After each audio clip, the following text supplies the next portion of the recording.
Howard Stern Show. Now, the other day you did something interesting. You went down, I guess it's at the Y. I don't know why it's at the Y, but it's at the Y. And you went down and you interviewed Allison Williams. Yes. And she's the girl on Girls. Yep. And the daughter of Brian Williams. Yes. And it's the white elephant in the room. You're interviewing her in front of a live audience. Mm-hmm. Why were you doing that, by the way? So it's this 92nd Street Y thing. I did it for Polar as well, and of course I you did. Yeah, of course. But Allison, I'm friends with Allison, so she reached out and asked me to do it. Beautiful girl, right? Oh yeah, beautiful, really talented, and so I agreed to do it. You know, that was of course months ago. Right. That they. It was before the whole controversy started up. But then it was, I was glad I was doing it, and I hope that Allison was glad I was doing it as well, because we had a chance to sort of talk beforehand, and I, obviously said, I think, right off the top, because again, you want the night to be about her and her career. This is a thing she's earned, so hopefully it was good to get it out of the way right off so the you top. get there, you say to her, look, I got to bring up your dad. Okay? And Brian Williams has been on your show, right? Oh, yeah, very friendly with Brian. Right. What do you... Now, come on. Just talk to me. What do you make of this guy? What's going on?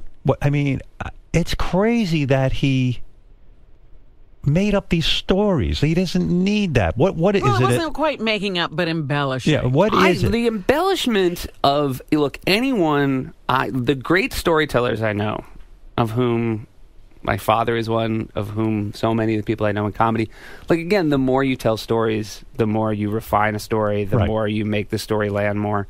And so I come from a world of embellishers. I come from a world of people. That's true. And I think, the part of this is interesting is it seems like these stories that are most in question happened on places like talk shows where you are most... again, if you fact-check stories I told on David Letterman, I wouldn't... But you're not delivering the news. Of course, but again, and that's the difference. But, I think that if this was a thing where all these stories were stories he told on the news, I don't think we'd be having a conversation about whether or not he'd be back. Right. But it seems like... and again, the one thing I would take issue with is I feel like a lot of people say now, oh, this is because this is the mistake of a guy who was also trying to be entertaining. Right.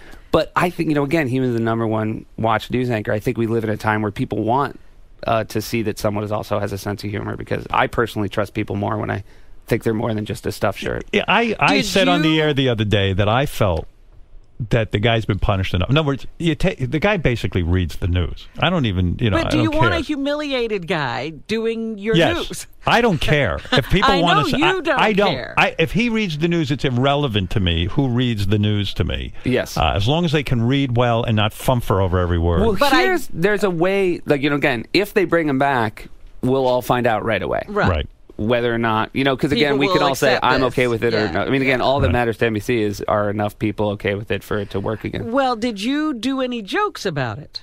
We haven't done any jokes about it. No. Okay. Does that trouble you? Because you can't joke. It's a major story. Has NBC said to you, lay off it? No. We never hear from NBC. Really? They didn't say, that. Look, it's embarrassing to us. We don't want you talking about it. No. But why have you personally, because you're friends with Brian and Allison, you feel it would be a bad thing? It would be a lot harder for me. And again, I feel like, this is a really hard time for them. At the same time, too, again, there are good jokes to be made. Don't get me wrong. This is, but, when it's somebody that you personally trust and you personally believe in, then you give them the benefit of the doubt. It's hard when you're in comedy because, again, there are a lot of people you make jokes about that you haven't had the benefit of getting to know, and friends of them would probably say to you, hey, how dare you, but so goes comedy. I felt bad for Allison Williams when you interviewed her. Here's this young girl. She obviously loves her dad. They've got a good relationship, and it's probably unbelievably unexplainable to her why her dad even bothered doing this. And yet she's in the weird position of having to make some sort of statement. It's not her cross to bear, but I guess it is because it's her dad. And it's just I felt bad for her. The only thing I'll say is and I know this to be true, that family is incredibly close. They're incredibly loving. I think Allison was delighted. Delighted is probably not the word, but I think she was very happy to have a chance to say how she was feeling. Right. Did you bring up this ass-eating scene, this controversial scene? Again, it's only because of the Brian Williams story. We talked about that for 25 minutes. Yeah. I got deep into the details of that. Do you feel Allison Williams told any lies during her interview? Do you think this maybe is a genetic thing? She left nothing out yeah. on that scene, so I feel like So you did interview her about it? Oh, yeah. And did her father? I mean, I wonder when you like Dakota Johnson's in 50 Shades of Grey. You know, do you wonder like when you? I mean, that's a graphic scene with her getting her ass eaten out. Yeah. Which, by the way, I love those scenes. It was hilarious. It was hilarious.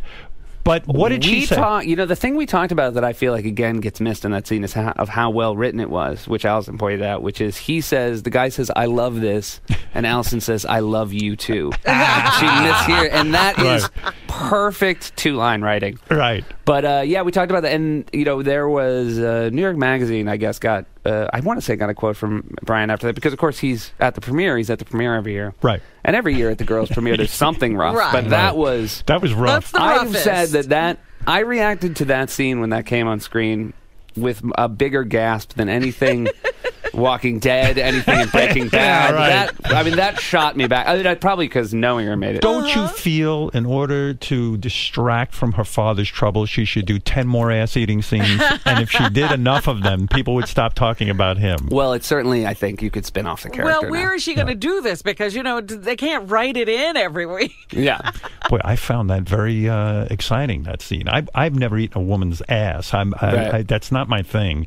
But didn't even know it would look like that. No, it never occurred to me she'd be standing up even when that occurred. But there it was for all of us to view. In the end, I didn't see it. For myself personally, it was not a great advertisement. The Howard Stern Show.